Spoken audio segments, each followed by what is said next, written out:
Bon, ben, pour commencer, je vais vous montrer les instruments que j'utilise pour faire la mosaïque de cuir.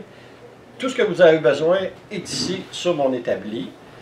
I'm going to start by showing you all of the tools that you will need to make a leather mosaic. As you can see, it's really not all that much. Aquí voy a mostrar los herramientas utilizados para hacer el mosaico de piel. Esos son pocos, pero son suficientes para hacer la técnica de hoy. All right.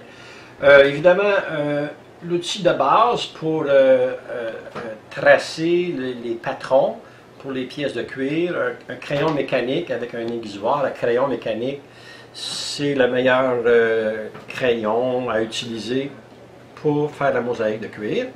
So, a mechanical pen. Pencil. A mechanical pencil is with the proper aiguisoir. Sharpener. Pencil sharpener. Pencil sharpener is the best tool to draw the contour of the pieces of cardboard you need to make the leather mosaic. So you should have one of those. En base tenemos el lápiz mecánico, que es la base de los herramientas para hacer los diseños del mosaico. Y hay también este sacapuntas, que es hecho especialmente para los lápices mecánicos. Es solamente una mina especial que se aiguisa como eso. La deuxième chose, évidemment, ça prend une paire de ciseaux à broderie ou un petit peu plus grosse qu'une paire de ciseaux à broderie pour les patrons en carton. Et définitivement une paire de ciseaux à broderie les plus fines possibles, avec l'extrémité la plus fine possible pour tailler les pièces de cuir. So you will need 2 pairs of scissors, one to cut the cardboard. How would you say patron in English? Pattern. A pattern? Yeah. The cardboard pattern that you'll need to cut to get the proper shape for the pieces of leather. So you should use a broderie. Broderie, that's another word. Embroidery. You're good. You're good. Right. So an embroidery scissor. You could get a larger one a bit for the cardboard and get the finest one possible to cut the pieces of leather. Aquí tenemos de usar dos diferentes tijeras. Una tijera de base para cortar el cartón, para los diseños de cartón. Y un otro más fino, más especial, como las que utilizamos para la costura. ¿Eso c'était pour faire quoi déjà? La broderie, la broderie, des ciseaux à broderie. Puis qu'est-ce qui sert après déjà? Pour le cuir. Pour le cuir. Vamos a cortar la piel con este tijera. Very good. Et puis aussi, ça vous va pour la même utilité, pour couper le carton, les patrons en carton et les pièces de cuir. À l'occasion, ça prend un bon X-Acto, bien tranchant. Ça peut être un X-Acto standard comme ça, à lame qu'on brise, là, ou n'importe quel autre X-Acto là, qui coupe bien. So to cut the cardboard and to cut the pieces of leather, sometimes I also use an X-Acto knife. Any kind of cutter, X-Acto cutter knife will be good. Para cortar el cartón vamos a utilizar un cúter. No importa qué tipo de cúter utilizamos, un más fino, un más delgado, gordito, cuando es una punta que corta bien. Podemos utilizar cada tipo que queremos. Yes, sir. Avec ça, ça prend une paire de tweezers, je sais pas comment dire en français. Des pinces à cils, là. N'importe quel genre. Moi, j'apprécie celui-là, ce genre-là en particulier. c'est la pince de mon maître, Jean Blanchet. Ça a peut-être 30, 40 ans, 50 ans, je ne sais pas, cette pince-là. Elle travaille admirablement bien de la façon qu'elle est fabriquée. Je ne sais pas si ça existe encore, mais enfin, n'importe quel genre de petite pince comme ça pour tenir les morceaux de cuir ou de carton, c'est essentiel. So you'll need one of those tweezers type of tweezer to hold the pieces of leather and the little pieces of cardboard to do the leather mosaic. En español, por favor. Gracias. También necesitamos este tipo de pinzas, las que podemos utilizar para la cara, y lo más delgados o finos que pueden buscar, no importa, son de este tipo, depende de qué país, de qué origen, pero esos son perfectos para trabajar. Son los de su maestro y viejos de no sé cómo 30, 40, pero 50 años. Si. Ok, donc, vous allez aussi avoir besoin d'un plioir en os pour évidemment coller les pièces de cuir ensemble. So you will also need a bone folder to help to glue the pieces of leather together. Y necesitan de usar una plegadera de hueso para engomar las piezas de piedra. Very good. Maintenant, ces petits instruments-là ici, ces burins-là, ce sont des petits instruments qui, je pense, sont principalement utilisés dans le domaine par les dentistes et les denturologistes. Je me sers de celui-ci, qui est plus plat que les autres, pour appliquer la colle sur les morceaux de cuir. Ça travaille bien. Et les trois autres, je m'en sers pour incruster les pièces de cuir dans la mosaïque. Tu te demandais ce que j'utilisais? Voilà. Hier, on en parlait. Ouais, je me rappelle. Évidemment, ces deux burins-là ont été modifiés parce qu'éventuellement, le caoutchouc original finit par s'user. C'est ça, c'est des burins de mon maître. Encore une fois, Jean Blanchet, qui ont de nombreuses années d'utilisation. Au départ, celui-ci avait un caoutchouc à pleine longueur, là, il est rendu de même. Et puis celui-là, il a disparu complètement. On a mis de la corde avec de la colle de Planatol pour faire comme un nouveau manche sur ces burins-là. Okay, so you're gonna need some of those tools there. Avant que j'oublie, en français, là, la forme du bout du burin a vraiment une importance. Pour faire l'incrustation, il faut qu'il y ait une certaine courbure dans le bas et non pas trop celui-là est beaucoup plus plat, je dirais, que celui-ci qui a une plus grande courbure. Alors c'est important d'avoir une assez bonne courbure pour faire l'incrustation. Et puis évidemment, c'est en vous en procurant un certain nombre, et vous allez essayer, vous allez travailler avec, vous allez finalement voir lequel qui vous convient le mieux, qui donne le meilleur résultat. Okay, so back to my English. So you're going to need some of these tools. I use one here. This one I use to apply the glue along the edge of the little pieces of leather. Does that work actually? Does that work? Oh yeah. So you have different shapes of these tools, and they're going to be useful to incruster. Je ne saurais pas comment dire incruster en anglais. Hein? Anyways, you're gonna need these tools to carve in the pieces of leather once you got your leather mosaic all built. To integrate pieces of leather. Yeah. Oh yeah, good. Sounds nice. A nice word. Thank you, Linda. To integrate the pieces of leather one into each other. Okay. Merci, Monsieur Guillaume. So these, I guess these instruments or these tools are used by dentist, I believe, and denturologist, Denturologist. in their work. So I guess you have to, a bookbinding supply won't have those, I don't think. But Surprisingly, I think Talas do have some. Those are based in New York, and I think I saw those in their catalog. oh, Yeah. cool. Oh, well, there you go. Talis might have them. Excellent. So I leave you the Spanish. word in the Spanish presentation. Y aquí tenemos los herramientas que utilizamos para pegar las partes de piel una a la otra. Están utilizados por los dentistas. Dentistas.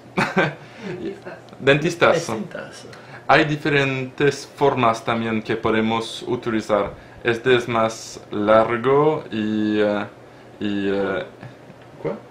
Y plano. Hay los más delgados o delgaditos aquí. Y curvos. Con una curva aquí. Curva. Son de tamaño pero de 3-4 milímetros aquí. Son bien chiquitos. Después de muchos años, esos han perdido su mango y on l'a changé, je parle autant. Lo cambiamos por un poco de hilo aquí con el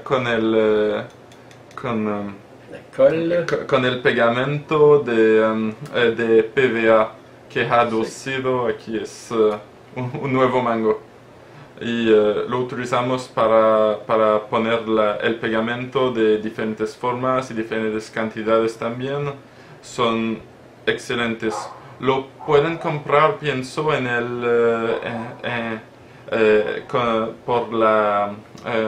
por la empresa que se llama Talas.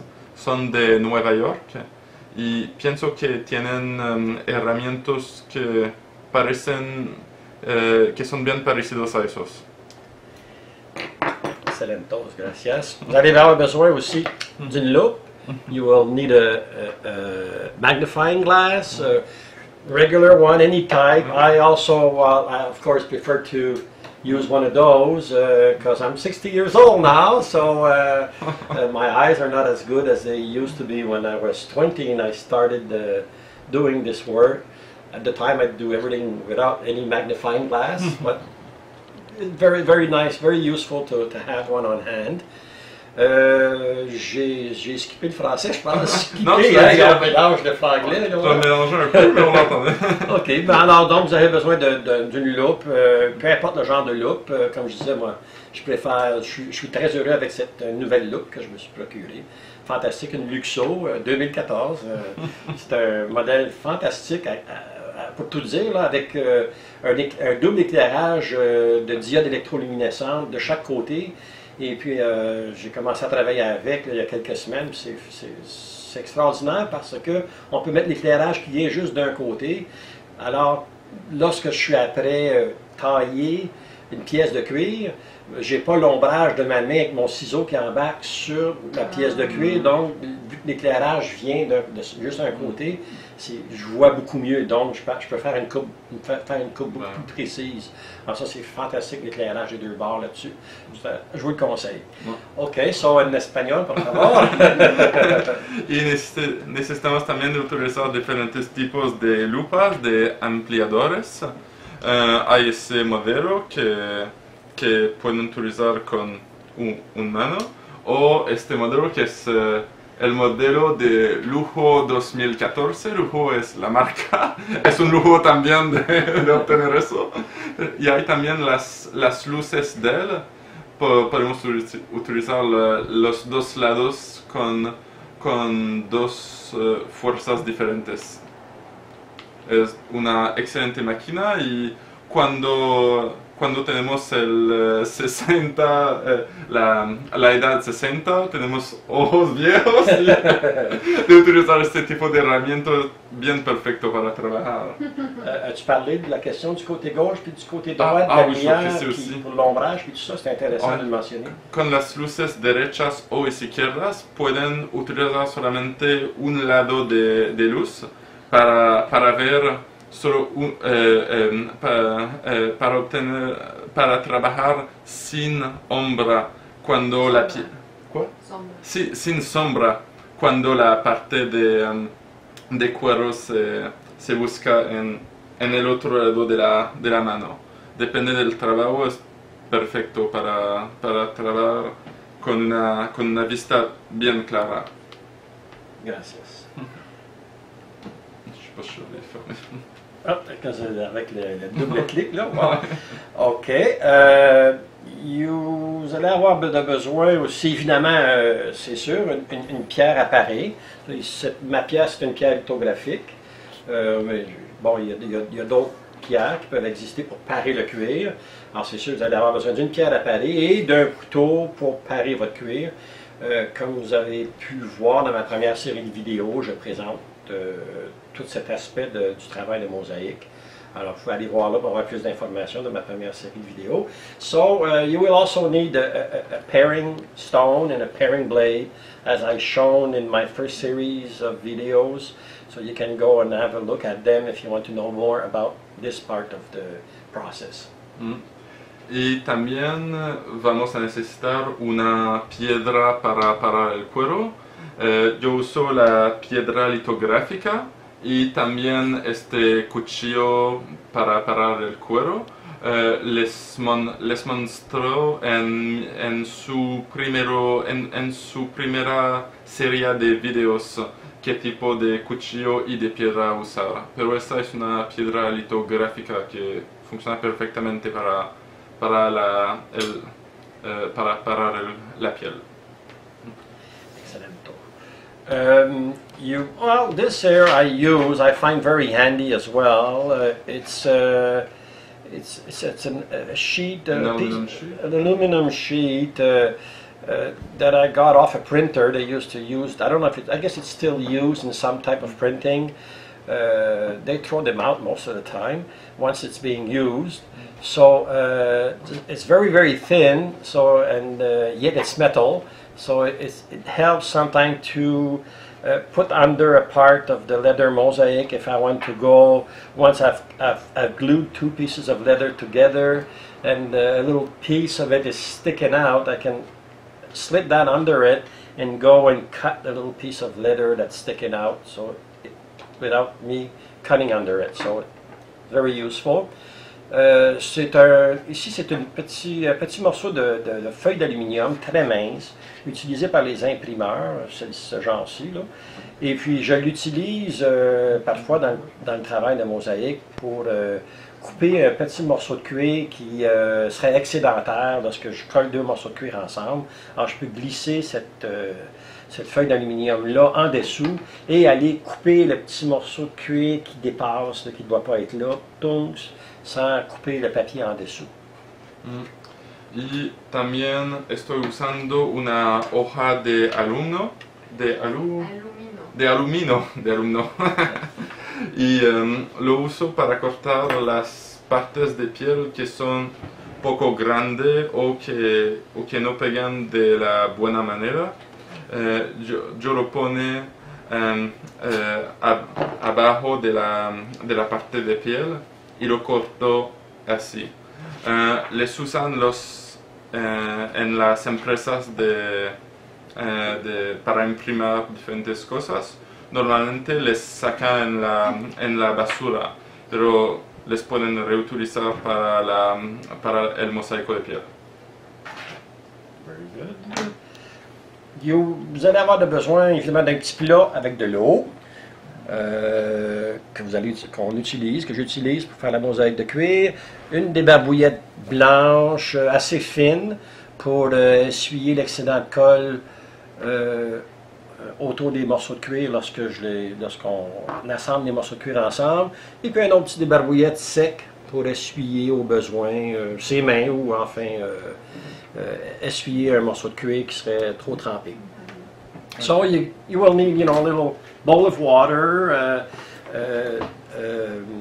face cloth, white face cloth, fairly thin, not too thick, not too heavy, to wipe off the excess glue, and another face cloth, to a dry one. To sometimes it will be handy to have one on hand if you want to dry off something. Yeah, that's part of that. Y también tenemos de usar una bola de agua con un paño delgado con agua, un sin agua, un seco, y lo vamos a utilizar para sacar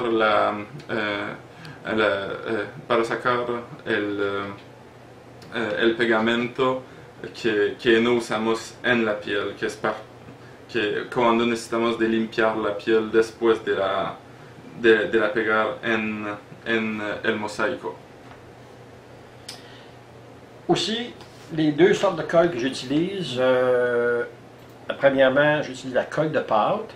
Évidemment, c'est une colle de pâte, ici c'est une colle de pâte Yamato, faite au Japon, vendue par Papier Japonais, mais je pense que c'est vendu partout à travers le monde, cette colle-là spécifique. C'est une colle de farine de riz, avec un certain pourcentage, d'après ce que j'ai pu voir, là, avec un certain pourcentage de farine de blé et un préservatif dedans. Évidemment, les puristes n'aimeront pas ça. Ils vont préférer la faire eux autres mêmes avec de la farine puis de l'eau, le processus traditionnel de faire de la colle de pâte, c'est bien correct. Moi, c'est parce que la colle de pâte, après 2 jours, comme tout le monde sait, c'est plus bon. Il faut en faire d'autres, il faut continuer à en faire d'autres. Compte tenu que la mosaïque de cuir n'est pas collée en permanence avec la colle de pâte, c'est juste temporaire dans le processus pour transférer le morceau de cuir à partir du patron en carton. Je ne vois pas personnellement d'inconvénient à utiliser une colle de pâte avec un léger préservatif dedans. Puis ce modèle-là, cette pâte-ci est vraiment très agréable à travailler avec. La façon que c'est fait, le matériel utilisé comme du caoutchouc, fait en sorte que la colle est toujours au bord de l'ouverture. Comme un tube de pâte à dents. Comme un tube de pâte à dents. Fait que finalement, il n'y a jamais d'air qui rentre dedans. Fait qu'elle est toujours prête. Il ne se fait pas de couche séchée sur le dessus. Et puis, elle travaille très bien. Elle colle très bien pour les besoins de la cause. Fait que je conseille, là, faudrait que je demande une petite cote à la compagnie, là, hein, par exemple. C'est de la bonne publicité, ça, là, hein? So, I like to use this paste glue in my process. Yamato, it's a Japanese product. It's a rice flour, rice flour glue, base glue, with a little bit of wheat flour. And a little bit of preservative in it, so it lasts a long time. Of course, you can do your own made one, so there's no preservative on it. It's up to you guys. Y usamos también una cola, un pegamento en pasta. Eso es un pegamento japonés que se llama Yamato. Eso es hecho de harina de arroz, con poco de harina de trigo también y un preservativo. Claro que podemos hacer un hecho en mano con harina que podemos buscar en cada parte del mundo, pero para los necesitos de la creación de la primera parte del mosaico, es solo para pegar las partes del mosaico uno al otro antes de usar un otro tipo de pegamento. Lo que hacemos es que para este tipo de utilización un pegamento como así es mucho más simple de utilización, y si quieren pueden hacerlo en casa también, uno o el otro, pero eso es japonés y funciona perfectamente para nuestros necesidades. Bravo. Pour finir, la colle que j'utilise pour coller en permanence la mosaïque de cuir, c'est de la colle PVA. Celle-ci, c'est la colle pH neutre que Papeterie Saint-Armand à Montréal vend. Disponible sur Internet, si vous allez voir sur leur site Internet. Sûrement qu'il sera un plaisir de vous en vendre, de vous en faire parvenir. Évidemment, il y a aussi la Planatol BB supérieure qui est très connue à travers le monde. C'est excellent aussi. J'ai toujours travaillé avec la BB supérieure, la colle Planatol, mais bon, là, je fais un retour à la mosaïque et j'ai trouvé cette colle-là pH neutre aussi bien, puis j'ai travaillé avec là, depuis quelques temps, et puis ça fonctionne parfaitement bien. So you can use a PVA glue. I use a PVA glue to permanently glue the leather mosaic. It's like the Planatol BB Superior glue. This one is from Papeterie Saint-Armand and it's pH neutral. I worked with it and it's fantastic. It's just as good as far as I'm concerned as the Planatol glue. We have 1 minute left, 30 seconds. Ok, good. Y vamos a utilizar el pegamento PVA. Eso es bien parecido a la cola Planatol BB Superior hecho de Alemania. Y lo usamos para fixar el cuero al fin. Eso es solamente temporario. Y eso es hecho de Saint-Armand, es hecho aquí en Montréal, pero es lo mismo que la Planatol BB Superior. Alors voilà pour ce que vous avez besoin pour faire une mosaïque de cuir. So this is all that you'll need to make a leather mosaic. Of course you need leather, the proper leather, English Morocco and grain goatskin. Y son todas las herramientas que necesitan para hacer la técnica de mosaico en piel. Claro que necesitamos la piel, pero esos son las herramientas. Bueno. Voilà, that's it. Thank you.